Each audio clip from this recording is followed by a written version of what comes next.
And for today, we have an amazing article, actually, by Brian DeMars, Bad Beat Stories. This is an article where Brian introspects a bit into this effect of rambling or complaining about the games, how unlucky one is, and I did all the things correctly and still got and things still got in the wrong way, right? And there's a lot of insight here, a lot of things that we can bring to outside the Magic world. So yeah, it's really interesting, and I do hope you enjoy it.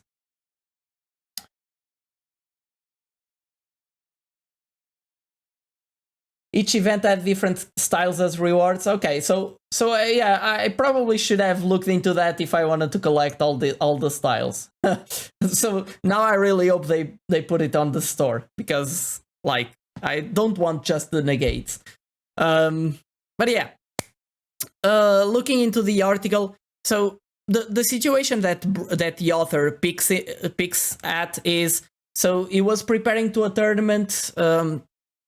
And he says he practiced smart, made good choices, played well, and got exactly the opposite results that he wanted. So everything seemed to be perfect, but like I think the concrete example involved like always being on the draw with a deck that preferred to really be on the play, and a lot of other situations like that. Yeah, I lost all my 4 die rolls and had bad matchups, even though they were not representative of the metagame. So everything that could go wrong went wrong. And actually, it tells here the story to a very detailed level.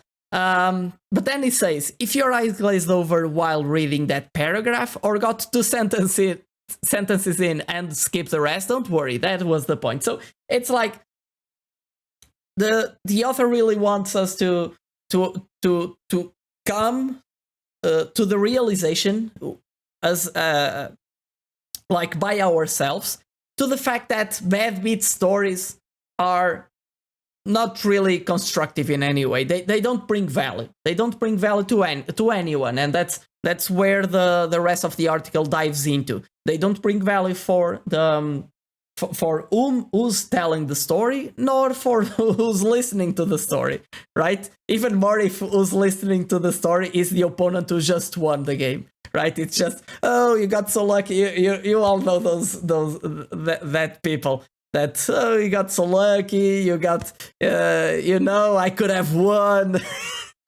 I always laugh when that happens to me. It doesn't happen often, but when it does, I always laugh and I say nothing, just because, there's nothing good coming out from there, right? But yeah, the fact of the matter is, as the author puts it, nobody in the entire world cares about my or your bad beat story. And these type of stories are actually a detriment to improving as a player. So they're actually bad. yeah, Yarlish. I truly believe you face people like that a lot. It's really funny. And actually, at some point, I face someone, well, relatively younger than me, but not that much. But like I won game 1 against them, and before the game they were giving me tips and helping me out, like, okay, you should do like this, your sideboard should be like that, I've played that deck, and so on. And then like I win game 1, and they start picking cards to the top of the deck. I said nothing. I was like drawing and keeping a close eye on whatever they're doing with their deck. And when they were about to start to draw their 7 cards, I just told, and because of COVID, we wouldn't shuffle each other's decks and anything like that. So I simply told him, you need to cut. And he was so angry. He was so angry. You could see it. And the most amazing thing is, I won that game too. So it felt great. Of course, He never spoke to me again during that day, at least. Well, you just I think I did my part in. That was a teaching moment, I think, and I did my part by winning the match. But yeah, people just this is as Brian DeMars put it in the past in other articles. This is still a card game, okay? People need to those kind of actions define who you are, and even outside the game, I wouldn't trust that person ever again, I guess, at least for a very long time. So keep things in perspective. Do things again. As you might know, I look at Magic as a way to improve as a person, primarily, and then I do want to compete with the game, and I find it very enjoyable and all the strategy and all of that. But first and foremost, it's a way for me to improve as a person, and there's plenty of ways to achieve that, and that's actually one of the reasons that we're looking at this article today. So delving a bit deeper into the points that Brian points out as reasons for why this doesn't really provide value, and these are some realizations. He even mentions epiphanies that he had when introspecting a bit about these facts. So my story adds zero value to the listener. They wouldn't learn something from your story. What are you trying to accomplish? Are you just trying for them to be, oh yeah, of course you would win. Yes, you're such an amazing person. Yes. That's stupid, right? That's unrealistic. So, and actually, I've added some notes that we will review after I go through all of them. So the second realization is retelling the story made me feel more frustrated and tilted. This is very, very important. So again, you add nothing to the listener. You even worsen your own situation with that, and ultimately you're like displaying. It's like a moment. It's like an opportunity for you to be humble with yourself, because and this is related to the third part. I was basically justifying why I deserve to win. Oh yeah, you're prepared so much and so on and so forth. But are you entitled to anything in this world, and even more in a game that is filled with variance? Come on, be realistic with yourself, right? So this is something really interesting, and going one by one, there are actually some points that I would want to make, like regarding the first one, the story having zero value to the listener. This is something that I've been trying to do, like even when I post a tweet or something like that, is to ask myself, okay, can I present this opinion in a constructive fashion? Because, for example, if I'm complaining about the arena's economy, it's very easy to say, okay, everything is so expensive, blah, blah, blah, blah, blah, blah. But what about saying that, okay, you know what, Wizards, I'm not 100% sure, but probably you could have much more revenue by lowering the costs of entry, making free-to-play even more accessible, so that you would increase your customer base more. So that's another way to put it, right? Which is in a constructive fashion. So how can you actually make strides or make meaningful steps towards fixing the underlying issue, right? Then about retelling the story, making yourself be more frustrated and all of that. This is so critical. Because ruminating on bad thoughts actually reinforce them. And you ultimately, you're training your brain's wiring to enhance bad thoughts. So the more bad thoughts that you have, the more bad thoughts that you will have in the future. And the other way around. If you try to be happy, even if you don't have that many reasons to be, just practice gratefulness, for example. Just be grateful about things. Think about or try to pay attention to certain moments, or set up alarms or something like that that remind you to be grateful about things. This is not about like networking or saying thank you to people. It's also about that. That's for sure. That brings you value and brings value for the other person too.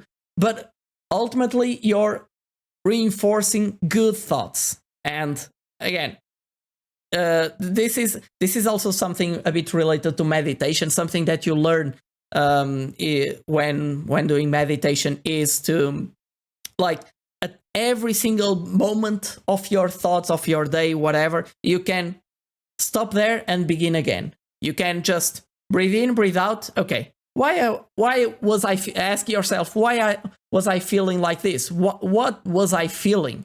Okay, and like do that introspecting. Hello, GeForce. Welcome. Long time no see too. How are you doing? Have you wrapped up school for the year?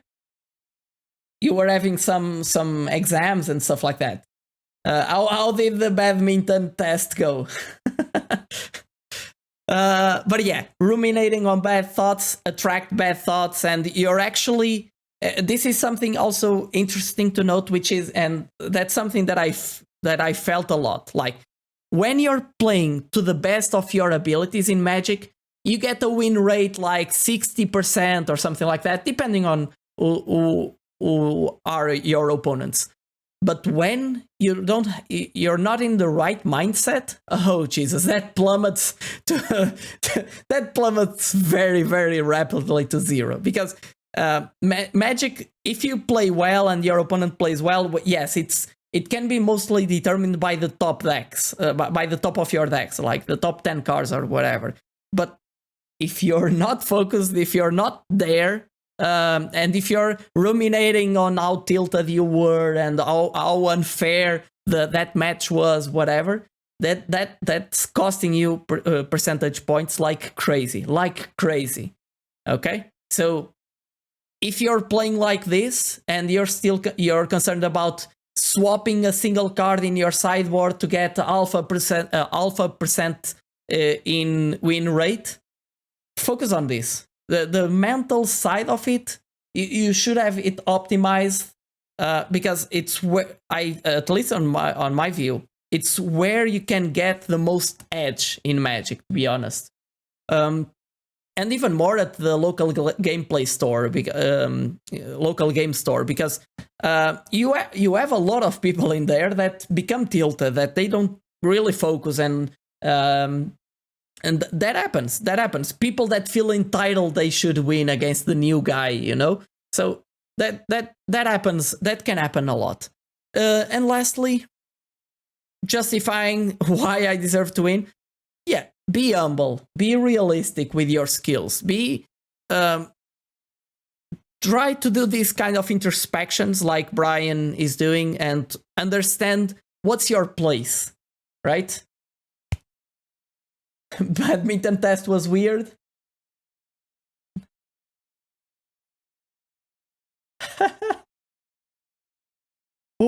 Why are we getting evaluated at badminton when, like, what's the name of the lines? No one cares about that.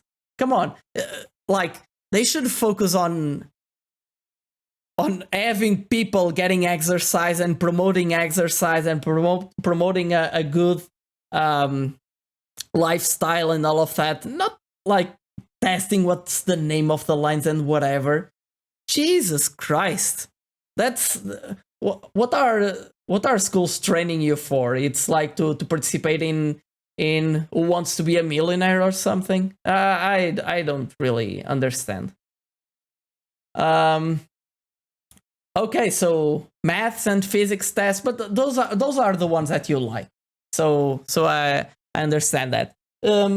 On my hand, and I know this is being recorded for YouTube and all of that, but I think these things are really interesting. And if you want to interact with me live, get over to Twitch and find me there. So, but yeah, regarding on my end, I've been having a lot of work. So, I was actually a lot of things that were happening at work. I was about to leave the company that I'm at. but then actually we try to get a plan in place that would justify me staying. So actually everything went out in the best way possible. I think I'm really motivated right now. I'm managing a team that keeps on growing. So right now the team is composed of 5 people plus me, and it's growing, and we're hiring a lot, and it has been amazing. I'm working on the analytics and the data science parts of it, trying to manage people. I find that kind of work very rewarding. Like helping people get better, saying no and having to justify my decisions and all of that. I find that exhilarating. But yeah, the last few weeks I've been completely tired. Like last Saturday. Yeah, last Saturday. Yes, last Saturday I felt like I had an hangover. It was really weird, you know. I couldn't. I just got out of the sofa for doing my Wing Chun test. I was really tired because all the week has been crazy. But yeah, I hope to get back to streaming. I hope to get back to more and more Magic as we go. So yeah, I'm really glad to be back at it. And again, this article, amazing, simply amazing. And there's already some good stuff that we reviewed. So again, this article we're reviewing and catching up a bit. We're trying to understand the concept of bad beat story and the mindset behind it, and why is it detrimental to everyone involved, both the listener as the one telling the story. So yeah, first, my story had 0 value to the listener. Second, retelling the story made me feel more frustrated and tilted. And third, I was basically justifying why I deserve to win. So we reviewed why that is wrong, and we reviewed some of the ways we can actually circumvent that and look at it in a more positive fashion.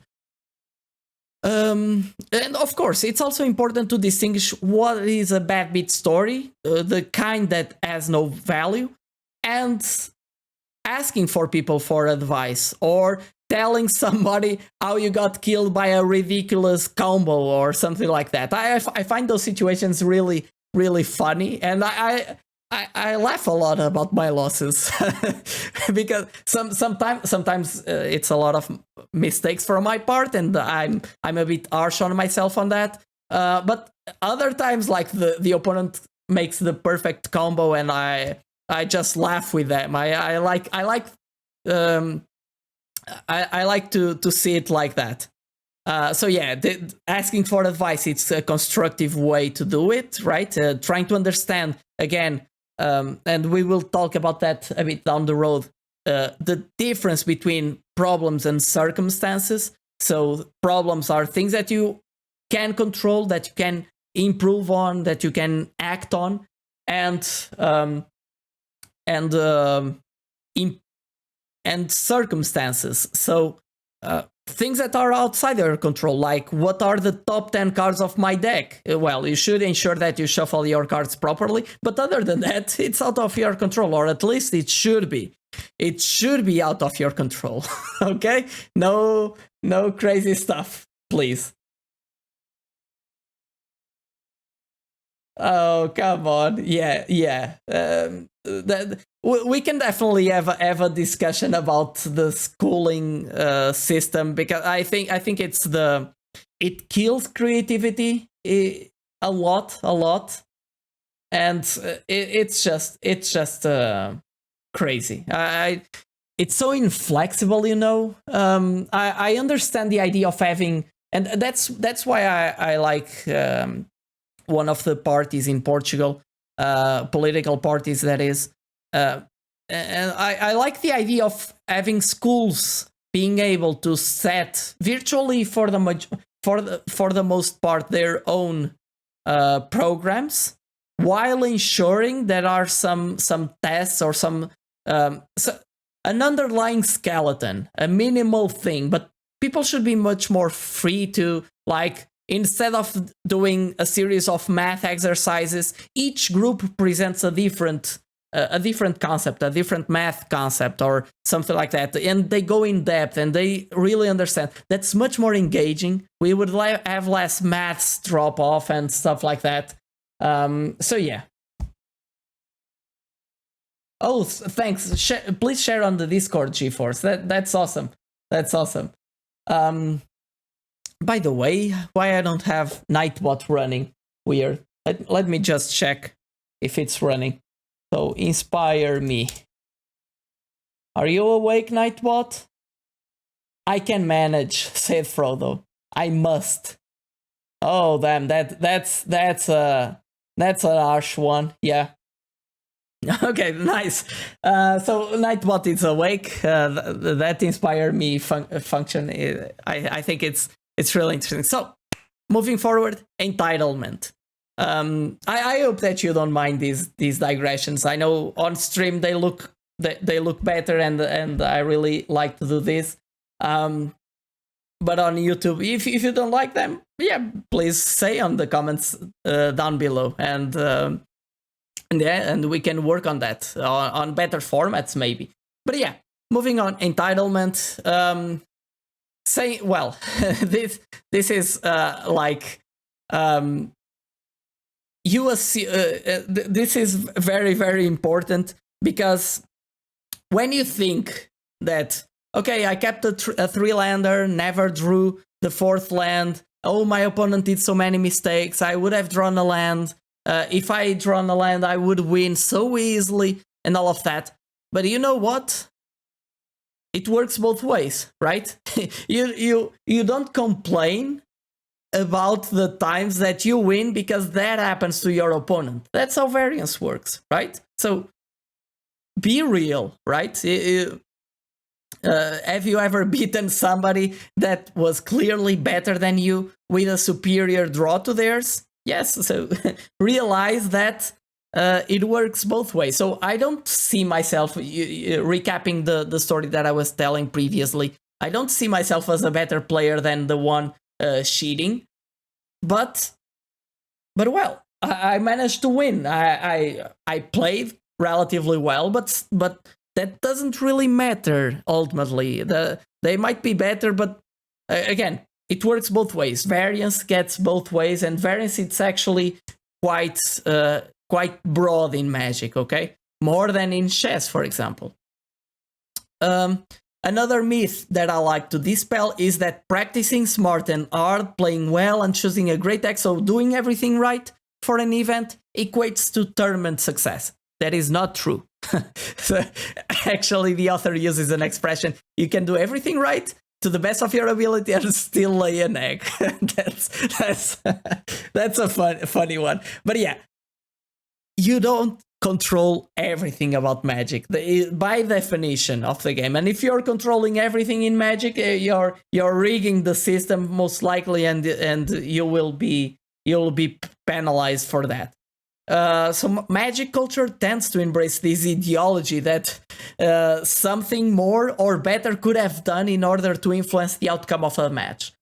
You need to realize that even the best players in the world, they have 60%-ish win rate against peers, right? If they're on a good day, right? So please, we need to understand, shift a bit the mindset, right? And think about, again, I like to go back to these mental models, go back to problems versus circumstances mental model. But yeah, Magic gives you this illusion that you're in control, because you're the one drawing the card, you're the one playing the cards, you're the one sequencing the plays, all of that, right? You're the one that picked the deck, supposedly. But a lot of games are actually determined by how do the top 10 cards of your deck fare with the opponent's top 10 cards of the decks, and that's it, okay? That's something to consider. We also tend to embrace the ideology that supports the notion that if we work hard, we will succeed. That is true in the long term. That's why Magic is a game about the long term. it's like life, right? You don't choose your college degree because, or at least that might not be the reason. You don't choosing a college degree just because you will learn, you will have the class X, or yes, the class X. That's in advanced maths, let's say, or in algorithms, whatever. That's not the reason, right? You are building up towards being knowledgeable in some matter that will make you a much better professional, professionally speaking, for example, and even as a person, right? The experience, you will leave in the other side a better person ultimately. At least that's a bit the goal. So Magic is a game about it's about the long game, learning and improving over time. It's about the big picture thing, and that's something that you need to keep perspective of, and that's something very hard for us humans to do. But that's also one of the reasons that I enjoy Magic so much. It trains you in this mindset, right? It trains you to not expect your rewards to come deterministically and immediately, right? I think being able to cope with that, it's one of the most important things, skills a human being can develop, and that it's actually proven. So, like, for example, at least for the purposes of what the human race, our culture values. Okay, so like there's the famous marshmallow test, marshmallow experiment, like kids that were able to delay the reward for for longest were the most on average were more successful in the future. Okay, so keep these things in perspective when you go about go about evaluating yourself. And I'm not saying be harsh on yourself, of course. I don't think that's probably the worst thing that you can do. But be real with yourself. Like, understand what you can change, and understand that it's about the big picture thing. So to end, it is said that you learn more from failure than from success. There's actually people and players, well-known players like Sam Black, that they might say sometimes that they enjoy more losing than winning, at least when they're just practicing, because it more typically pertains to learning opportunities. Okay. Remember, yeah, and this is a funny one. There's two types of Magic players. One of them is the ones that make mistakes, seek ways to identify them, and try to correct for them. And then there's the other kind of player, which is the players that just make mistakes and stop there and don't follow through. And they blame their draws, they blame the die roll, whatever, you know. The lesson for me was that, and the author says, the lesson for me was that effort doesn't necessarily equal success. It certainly helps, but there are other factors in play. Okay, so you can tilt your luck in some way, but not really define it, right? I actually had a quote somewhere. I don't know where. I might have missed it. Yes, okay. So I had a quote here that is a bit related to all these things that we're using to wrap up the article. Luck is what happens when preparation meets opportunity. This is a quote by Seneca, and again, I think it built into it. It's this concept of variance, of non-deterministic outcomes, because you're essentially trying to get lucky. For example, at work, I think I got lucky because I positioned myself in such a way that enabled me to get lucky on work, and now I feel like I have a good position, very well paid, and all those good stuffs, and I'm finding the work really engaging, at the edge of my comfort zone. So I'm loving it in that aspect. But you need to position yourself in such a way to take advantage of that. So yeah, no more bad beat stories about Mana Screw to make myself feel better. and no more presuming that I deserve to win when I lost. Well, looking at introspecting a bit, and I think this is an exercise that you could do to yourself. I think that generally speaking, I'm a good loser in the sense that, well, I know I'm a good loser. Like, generally speaking, I don't care that much about losing. Okay, but that's actually an issue, right? Sometimes I don't try enough to win, and that I don't have that innate craving to win. I definitely want to win, and I like that, but that this is something that I need to work on if I want to find more success at Magic and so on. Maybe I need to be a worse loser in some ways, but I think there's a way to manage both of those. But yeah, that's just something to consider. And at the end, just as a closing statement, Magic isn't just one tournament, nor is life. It's about every tournament that you've ever played and will ever play. You learn from practice, successes, and failures in order to improve in the long term. This is so I hope that by the end of this article you understand why I like these articles so much. I think it's very complete. It touches some very good points that one should take into consideration. So yeah, I hope that you enjoyed it. Again, as always, we will be discussing this on the Discord channel. Well, any question that comes up and so on. So feel free to join us there. So, how did you find today's level up? I hope that you learned and liked it at least more than Elsa did. You can find the link for the original in the video description down below. If you like this kind of content, make sure to leave a like and subscribe to the channel. That also helps spreading out the word and helping as many Magic players as possible. And on top of that, it also means the world to me. Also, let me know in the comment section down below what are you working on or what do you want to work on to take your game to the next level.